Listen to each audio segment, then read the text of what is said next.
नमस्कार, शीतस रेसिपीमध्ये तुमचे मनापासून स्वागत। आजच्या व्हिडिओमध्ये मुलांना आवडेल असं मस्त चीजी एग ऑमलेट सँडविच कसं बनवायचं ते पाहणार आहोत। त्यासाठी काय केलं तर एका पॅन मध्ये साजूक तूप टाकून घेतलं। या तुपावरती आपण मीठ टाकून फेटलेली 2 अंडी टाकून घ्यायची, त्यावर थोडीशी लाल मिरची पावडर टाकायची आणि अशा पद्धतीने मध्यभागी ब्रेडची एक स्लाइस ठेवून घ्यायची आणि उरलेल्या कडचं जे ऑमलेट आहे ते आपण अशा पद्धतीने कट करून घ्यायचं। म्हणजे जेव्हा ही ब्रेडची स्लाइस आपण उलटी करणार आहोत त्यावेळेस एक्स्ट्राचं जे साइडचं ऑमलेट आहे ते अशा पद्धतीने आपण ब्रेडच्या स्लाइसवर ठेवून घ्यायचं। आता यावरती तुम्ही तुमच्या आवडीनुसार भाज्या टाकू शकता। इथे मी कांदा, टोमॅटो अगदी बारीक चिरून टाकलेला आहे, बारीक चिरलेली कोथिंबीरही वापरली आहे।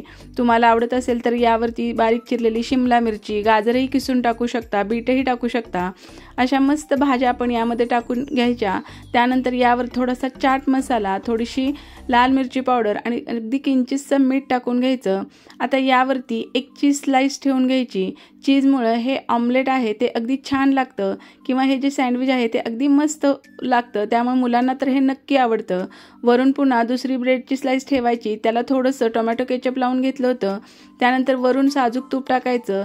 साजूक तुपामुळे हे जे सँडविच आहे ते अगदी खमंग लागतं आणि टेस्टी होतं आणि दोन्ही बाजू अगदी छान अशा क्रिस्पी होईपर्यंत आपल्याला भाजून घ्यायच्या। म्हणजे मस्त असं क्रिस्पी छान असं चीजी एग ऑमलेट सँडविच तयार होतं। तुम्ही नक्की करून बघा, तुमच्याही मुलांना हे सँडविच नक्की आवडेल। व्हिडिओ आवडला तर लाईक करा, शेअर करा, चॅनलला सबस्क्राइब करा। पुन्हा भेटूया अशा छान मस्त आणि टेस्टी रेसिपी सोबत। तोपर्यंत मस्त खा, आनंदी राहा। व्हिडिओ पाहिल्याबद्दल धन्यवाद।